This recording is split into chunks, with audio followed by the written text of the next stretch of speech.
बडो रमाइलो भयो अनि जुन मेरो हजुरबुवाको घर थियो त्यसको चाहिँ जग मात्रै रहेछ के त्यहाँ कति राम्रो सिनरी छ त्यत्रो फेरि थाहा पाउने मान्छेहरू रहेछन् त्यही त अझ हजुरबाको पर्सनालिटीको बारेमा एक्सप्लेन गर्दा त त्यही त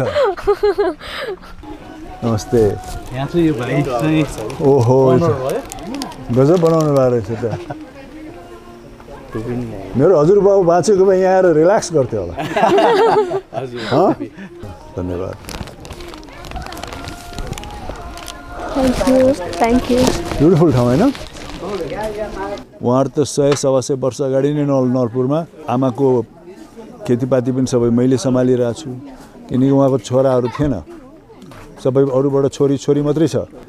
उहाँले राणाको छोरीलाई बिहा गर्नुभयो त्यो राणालाई छोरीलाई बिहा गरेर मेरो बुवा जन्मिनु भयो मेरो बुवा भएको अहिले जम्मा 7-8 वर्ष भयो अनि मैले भन्छु हजुरबुवाले सबै कोटा खाइदिइसक्नु भएको रहेछ मेरो बल्ल 7-8 वर्ष अगाडि बल्ल तल्ल एकजना फेला पऱ्यो हेर्नुहोस्